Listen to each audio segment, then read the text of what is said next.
Okay,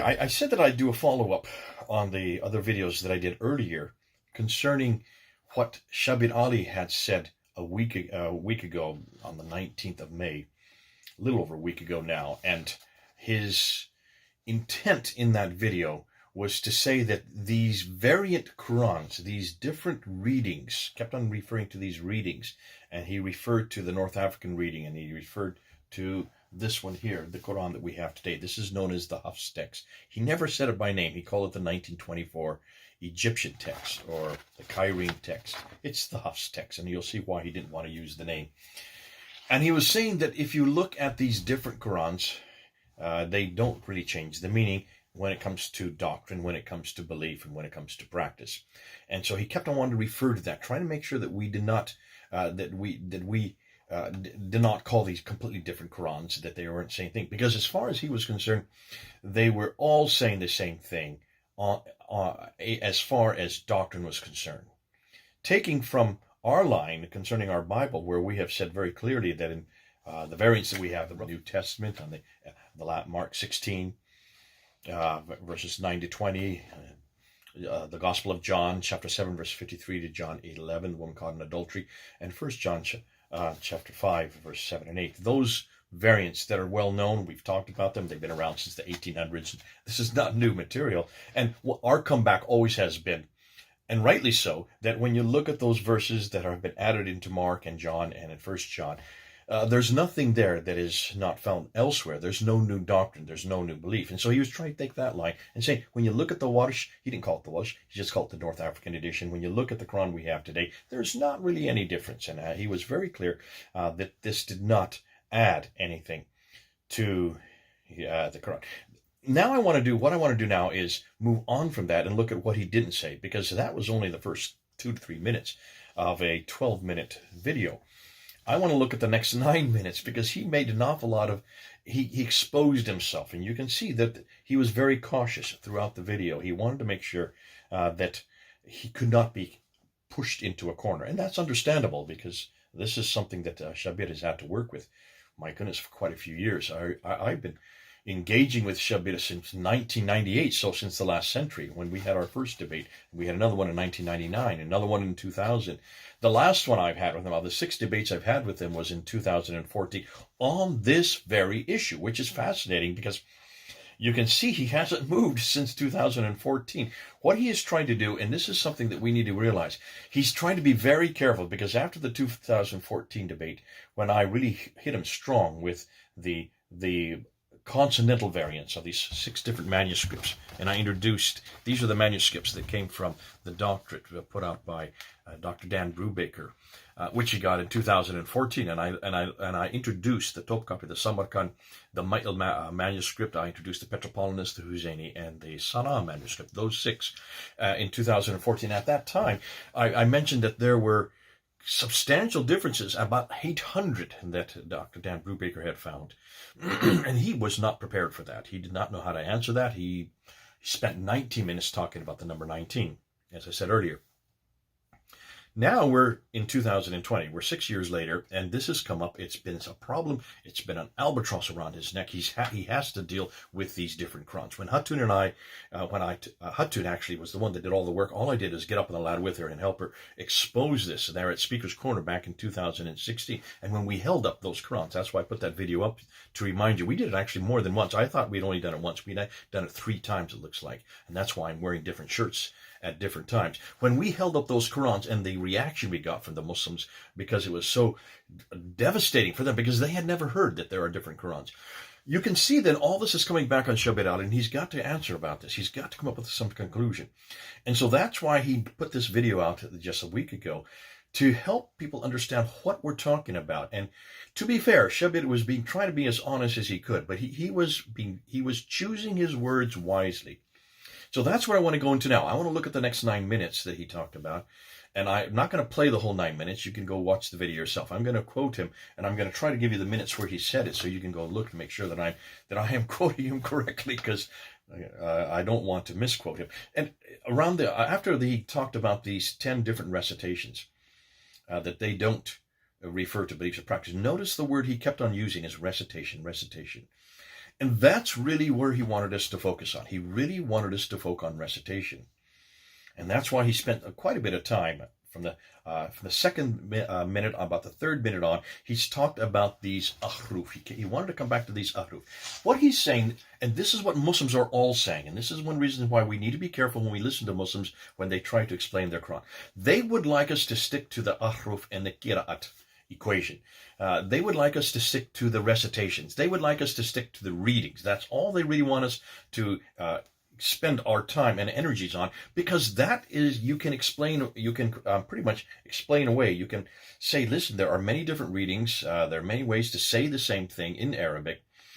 There are many different dialects that you can use to say the same thing, but it's always the same thing. It's just the different ways of pronouncing it. We have different ways of pronouncing in English. The British have told us, we don't even, here in America, that we have yet to learn how to speak English properly. And so there are many derivations on saying the same thing. And that's really what he's trying to get at and trying to keep us focused on. Muslims always want to make sure that this has nothing more to do than the qira'at argument and the ahruf argument, which has been around for almost 1,000 years, when you look and see where the qira'at and the ahruf were delineated. But let's go back and see what he said. He said, these ahruf, now he took it from the word harf. Harf means letter. And notice what he did. He then defined it, and he says this could be letter, this could be limits. However, there are those who consider this to be dialects. So these are dialects, and suddenly that became the definition. These are dialects, he was saying.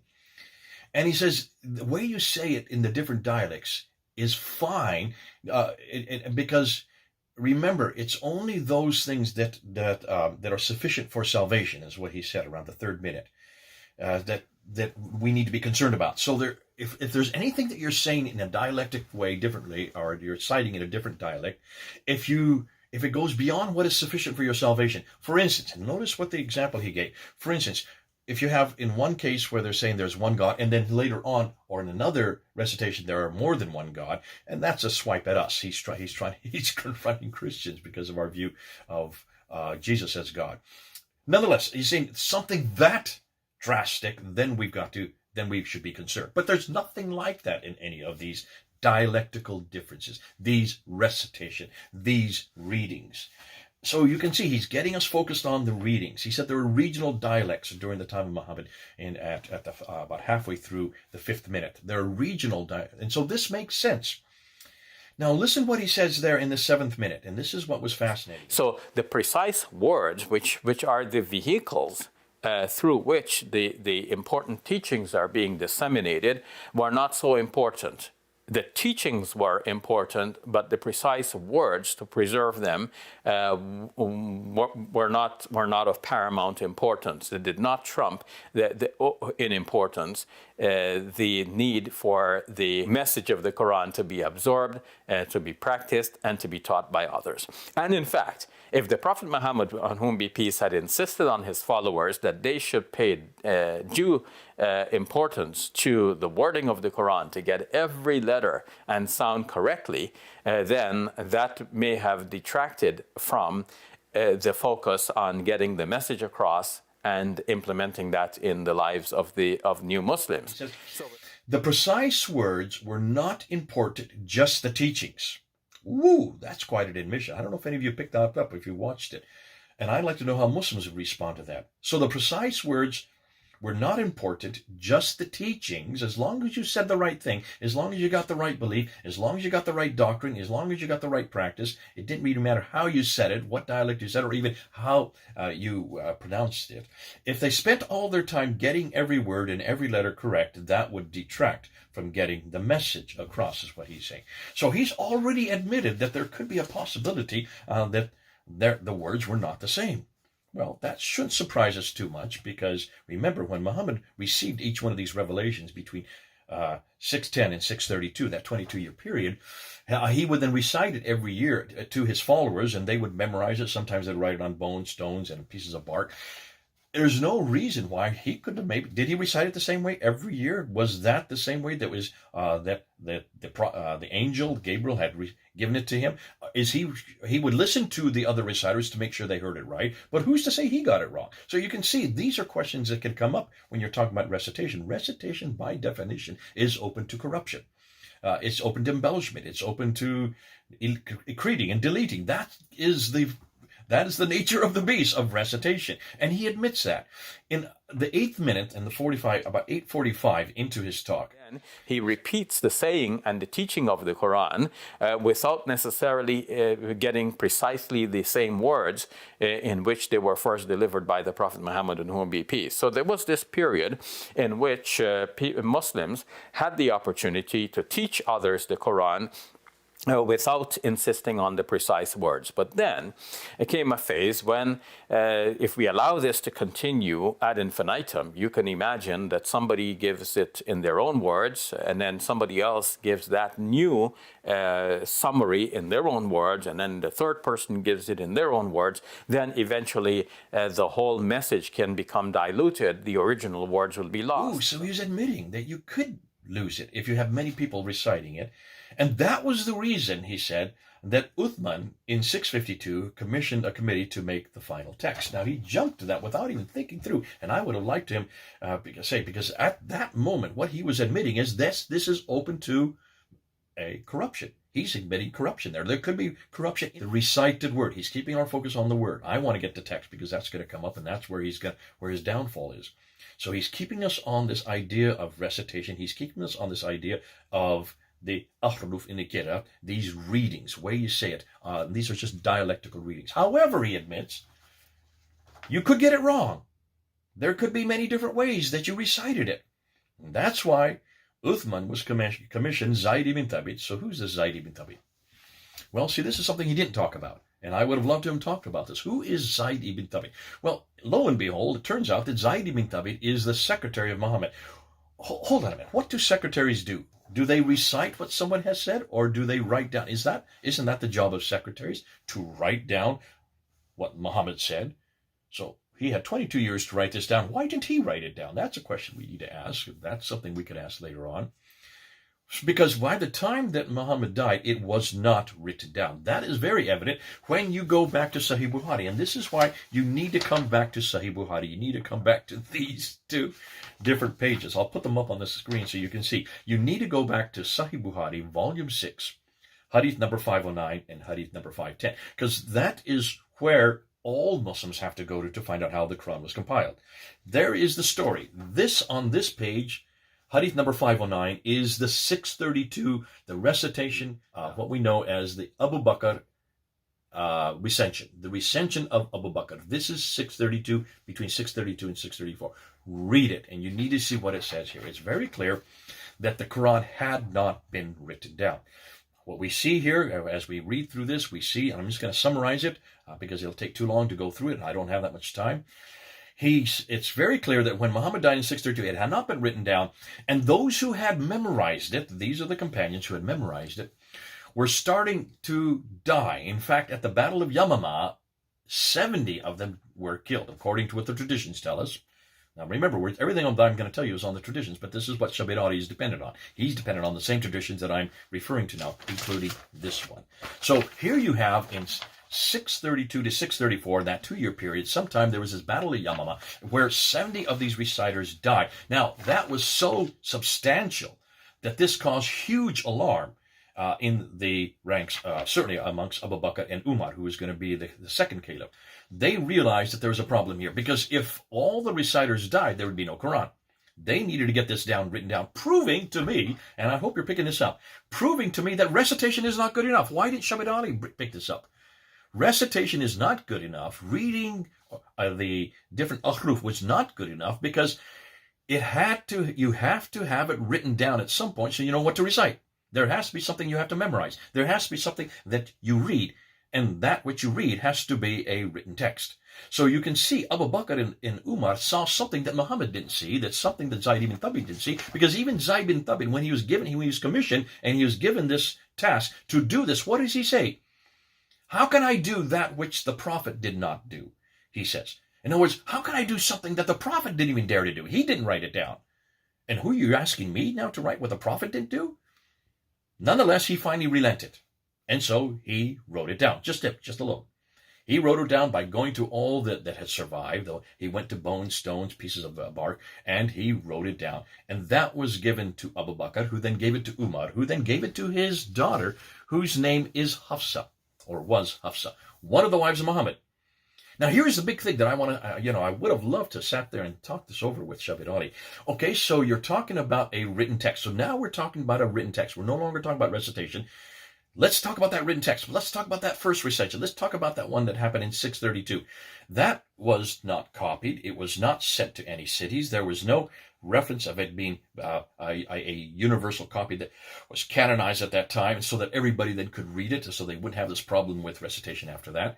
That was given to a woman named Hafsa, one of the wives of Muhammad. What did she do with it? Well, we do know, according to the traditions, that she put it under her bed. So she didn't even use it herself. She put it under her bed for safekeeping. Oh dear. 20 years later, then we come to this part of Al-Bukhari. So there's 20 years between these two pages, okay? This is 632, this is 652. 20 years later, we come to this thing.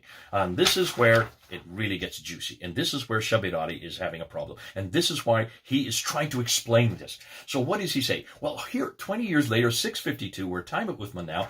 Abu Bakr has died. Umar has been killed. Uthman comes to power in 644.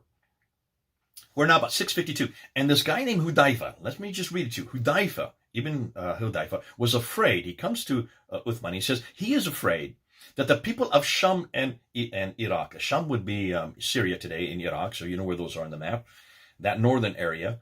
The differences, Hudayfa was afraid of that's the people of Sham and Iraq's differences in the recitation of the Quran. So he said to Uthman, O chief of the believers, save this nation before they differ about the book, as the Jews and the Christians did before them.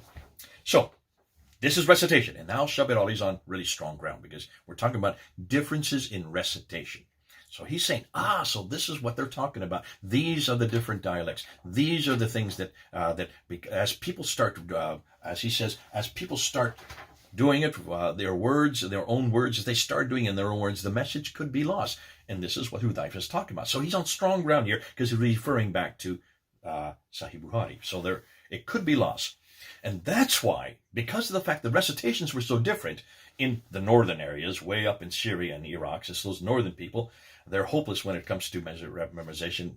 It's what I've heard Muslims tell me over and over again. Therefore, that's why Uthman had to then ask it to be written down a second time. Wait a minute.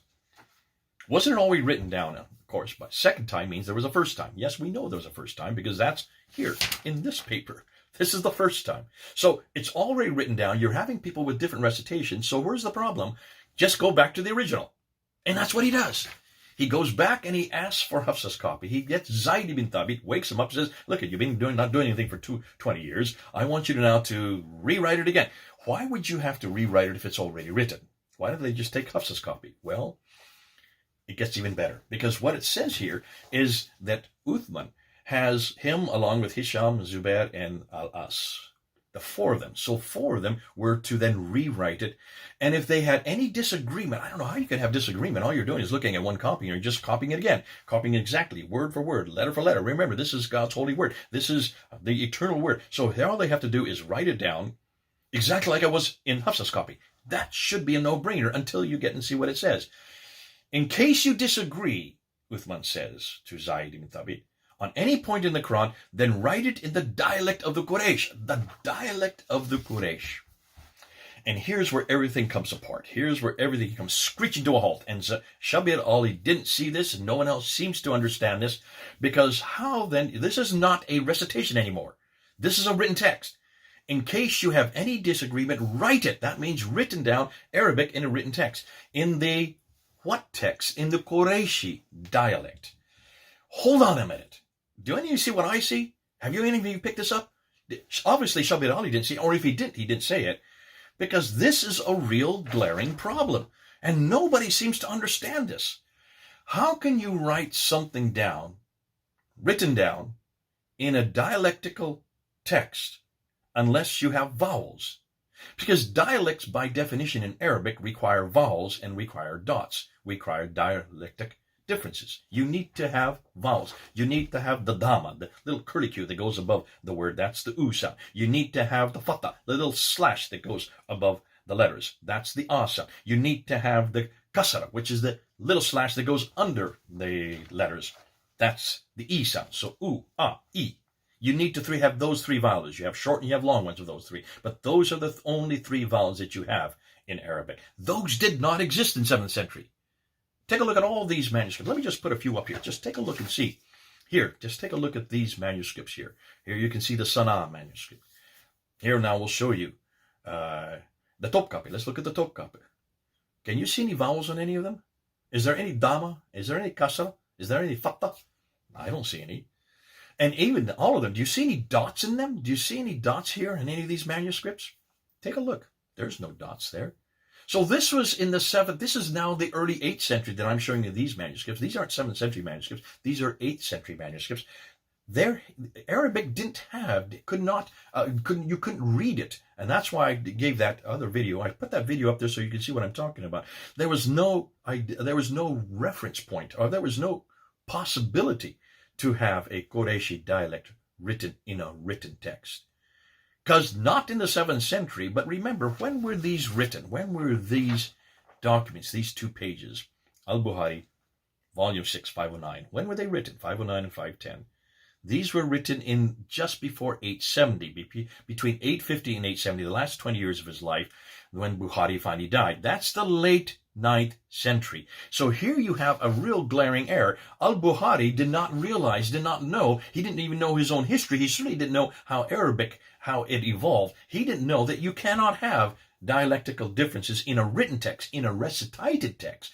Yes, but not in a written text. And this is a written text. And here's where Shabir Ally comes undone. Can you then understand why you need to look at what he's not saying? Whether or not Shabir Ally doesn't know this, or maybe he just doesn't want to talk about it, maybe he doesn't want to see it, but then you got to go on to what happens next. Then they took every one of these Qur'anic materials, so we're talking about manuscripts, okay, whether written in fragmentary manuscripts or whole copies. So while we're talking about paper, we're talking about something that had to be written down, okay? It's very clear in Al-Bukhari, we're talking about a text, we're talking about parchment, or we're talking about vellum, or we're talking about papyrus. In this case, it's more like a parchment, because we're talking about Uthman. He was very wealthy, he could afford animal skin. Nonetheless, he ordered that all the other parchments and fragmentary manuscripts or whole copies be burnt. This is something Shabir did not want to talk about. So these differences really had nothing to do with recitation. You do not burn recitation. You don't burn what people are saying. What do you do? Burn their tongues? Burn them? When you burn something, you're burning actually a material object. You're burning a text. You're burning a paper. You're burning a parchment. You're burning a piece of vellum. You are burning manuscripts. It says so, right in black and white. So this burning means that these were completely different manuscripts. Did you get that? Are you picking that up? Why did Shabir Ally pick that up? No, he wants to talk about the ahruf in the qira'at. He wants to talk about the recitations. He wants to talk about the readings. What he doesn't realize is those recitations, those readings don't come for another 100 years. See, they don't come in until you look and you see. And I put the graph up before, and I'll put it up here again. This is what Hatun has put up, and this is why I use it all the time, because she's done a great job of looking at all the different recitations. These are the roughly 37, some say as many as 39 recitations. These are the qira'at. These are the authors of the different qira'at. And take a look at their dates. They're all in the 8th century or the 9th century. Can you see the problem here? So these qira'at in ahruf, when they finally got all these different dots, when they finally got all these different vowels, and they started writing their own text, they started coming out with many texts. Look at them all. These are 26 that we put up. These are the 26 that you saw in that video that we put up there at Speaker's Corner back in 2016. And you can see their names. These are Al-Duri. This is also Ibn Jamaz. This is Al-Susi. Alayt Ibn Khalid. You see Al-Bazi. And of course, you have Warsh and you have Hafs. In fact, when you look and see at these, as I said earlier, there are hundreds, sometimes thousands of differences between these. Al-Bazi has 1,094 differences. Hisham has 1,300 differences. I came down to Abu al-Harith has 5,000 differences. For differences to what? What are all these differences? These tens of thousands, these hundreds and thousands of differences. What are they talking about? These are differences with this guy right here that I have circled in black. That's Hafs. That's the one that was finally chosen in 1924. He had became the standard. But look at when he died. He died in 796, the late 8th century. This is 144 years after Muhammad.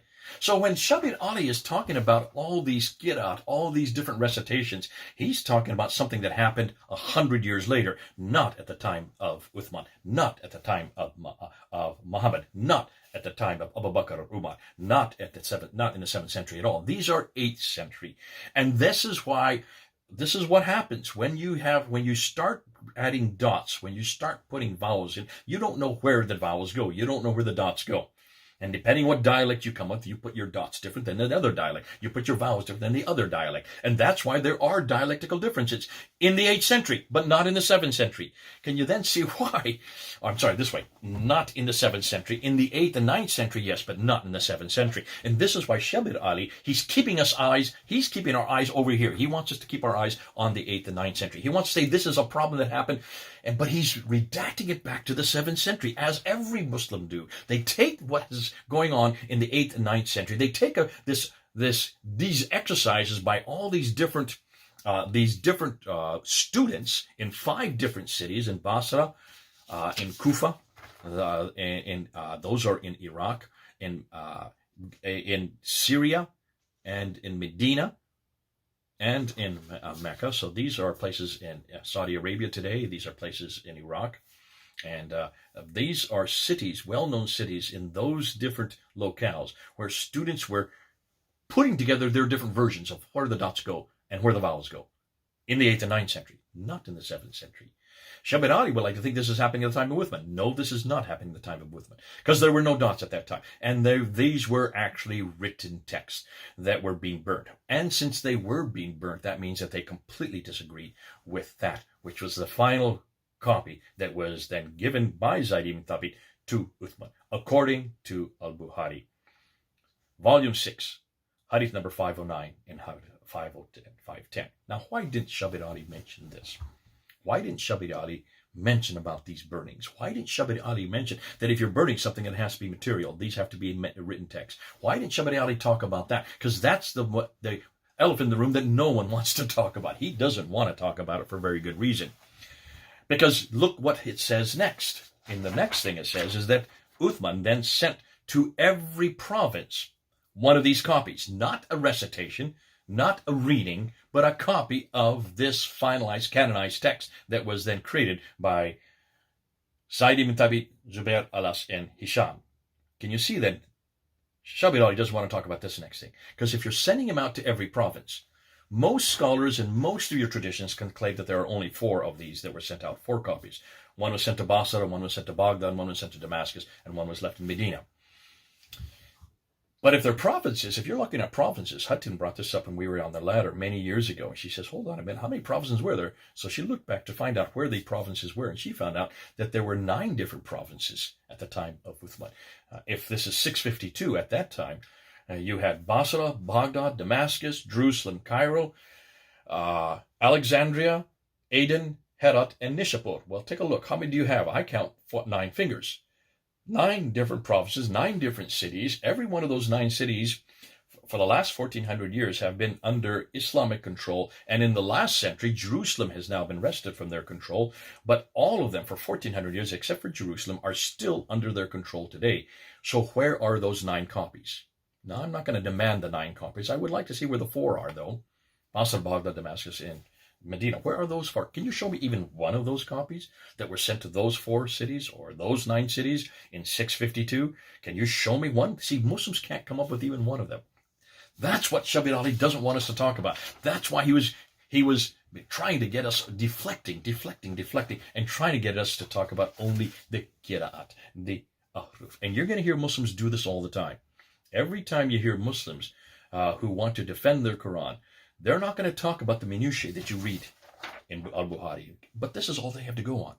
They're going to try to keep it and spin it and spin it and spin it, that this is nothing more than different readings. This is nothing more than different ways of Al-Duri saying it this way, or writing it this way, or Warsh writing it this way, or Hafs finally writing it this way. And when you look at them, there's not really much difference. They don't change any belief. They don't change any practice. They don't change any doctrine.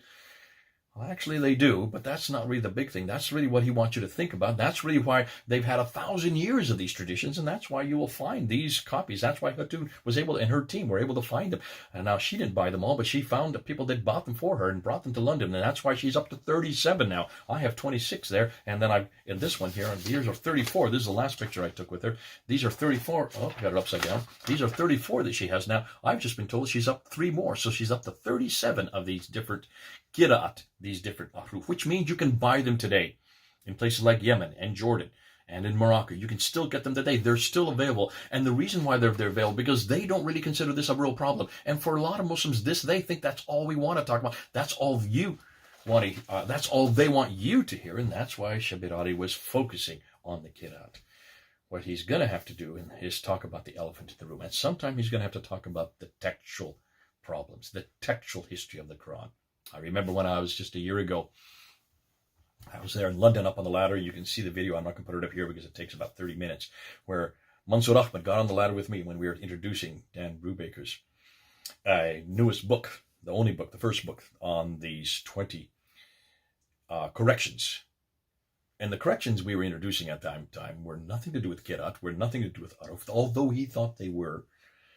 These were to do with the razm, the skeletal text, the consonantal text. These are the earliest of the manuscripts, and these are all consonantal differences. These are all kinds of erasers and coverings and assertions, deletions, all through these. I mean, he's up to 4,000 of these now. And I remember hearing Mansour Ahmed, he finally said, well, we don't really care, because we have a oral and textual tradition of the Quran that goes all the way back to Uthman. And boy, there were 20 cameras on him, and I quickly turned to him and says, you are claiming that you can find a textual tradition? You're actually accepting what Uthman said there, that it was written down, and that these other manuscripts were destroyed, that one that was written down by Zaidi ibn Thabit, can you show me where that is? Can you show me one of those 4 copies? Can you show me even one copy? Can you provide one copy of those many copies that were sent to all the different prophets? Can you provide one? I'm not just looking for a scrap here. I'm not looking for a fragment here. I want to know one complete copy. 114 surahs. That is the same as this Quran that I have in my hand today. And he was quiet. You can see the video. We put it up there last year. He was quiet. He then wouldn't listen to the crowd. The crowd would say, give an answer. What's an answer? He wouldn't answer. And finally he said, you didn't listen to me. What I was saying is the first century AH, that we can come up with 97% of the Quran by first century AH.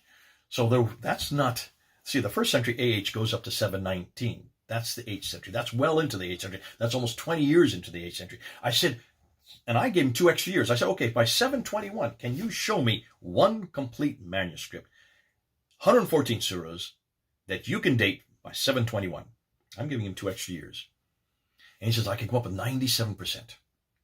What he wasn't telling the crowd, and what we now found out later, and what we now looked at, is when you go up on Islamic Awareness website, that 96% that they're claiming, not 97, that 96% that they're claiming is really 63 fragments, sometimes minuscule fragments that they found here, and they found here, and they found there, and they found it, and they put them all together, and they've got 96% by 719.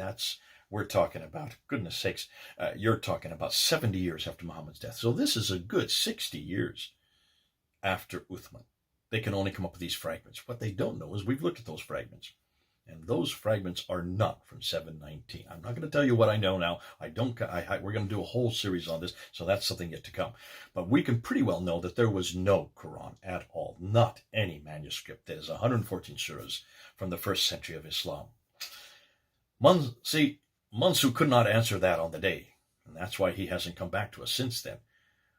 Shabir Ally did his best to try to get us focused on the Qira'at, to keep us on the recitations, to keep us on the readings, to make sure we didn't talk about the consonantal text, the stuff, the material that Dan Brubaker's coming up with. This is why Dan Brubaker's material is absolutely essential. In this next month, in June, he's coming out with his second book, looking at a whole nother slew of these manuscript variants. These are consonantal variants. Make sure you understand, when Muslims are talking about Qira'at and Aruf, they're talking about the much later 9th, 8th and 9th century Ahruf in Qira'at. They're talking about these readings, these differences in the way you read it. Dan's not talking about that. He's talking about the time of Uthman, the time of the late 7th century, the time of the early 8th century, when there are no dots, when there are no vowels. That's the most damaging material, because that means that these are completely different writings. These are completely different texts. These ones you have to burn if they disagree. Dan Brubaker has found over 4,000 of them. Can you then understand why this is getting more and more difficult with Shabir Ally? This is the man that used to claim that the Topkapi, the Samarkand, the Matil, those three were exactly the same as the Quran we have today. When I started debating him back in 1998 in the last century, he used to claim that all the time. He no longer claims that. And instead of actually accepting that there is no manuscript, none of these go back to Uthman, none of them are from the 7th century, none of them are complete, they don't even agree with each other, they don't agree completely with the Quran we have today. What he's trying to get us focused on is the readings, the recitation. And that's what my takeaway is from this video that he put up a week ago. He is scared to death because sooner or later he's going to have to start talking about the consonantal text. He's going to have to talk about those earliest manuscripts, which have no readings, which have no recitations. And he's going to have to explain to us, why are they different? And therefore, he is going to have to, at some point, answer the million-dollar question. So when was the Quran finalized? When do we get a complete Quran? Give us a date. Show us the manuscript. Show us the... This is the thing that we've been asking all the way through. Have you noticed? Muslims are always claiming everything they want about Muhammad, about Islam, about the Muslims, about Mecca. They're claiming all these things from the 9th and 10th traditions. And we're saying, no, stick to the 7th century.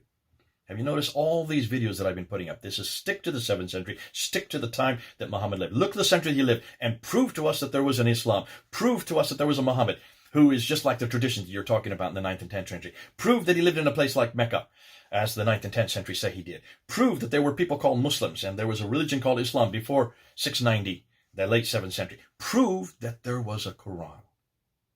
This is the same thing we've been talking about. I haven't changed my tune since January of this year. I'm still talking about the 7th century. Prove to me that there is a Quran, Shabir Ally, that is just like this book. Don't talk to me about the recitations. Don't talk to me about the Qira'at and the Aruf from the 8th and 9th century. Talk about the 7th century. Where is this Quran in the 7th century?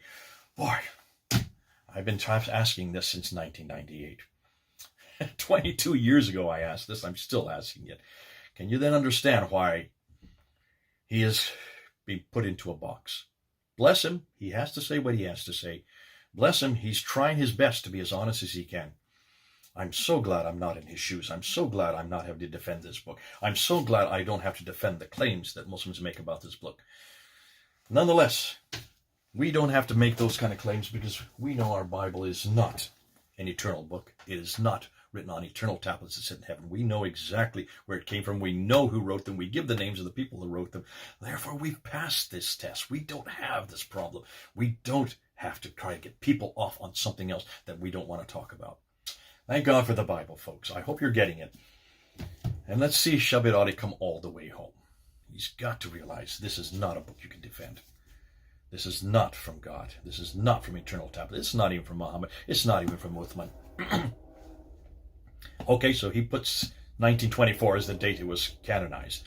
That's the time that the Ahruf in the Qira'at was canonized, 1924, but not the consonantal text. When was the consonantal text canonized?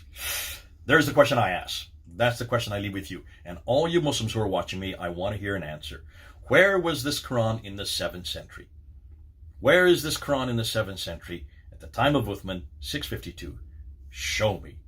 Remember, I've been asking, where's Muhammad? Where's Islam? Where are the Muslims?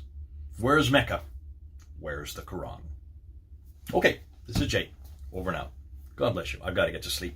It's now 3:30 in the morning. You can hear the train going by. We'll see you in the morning.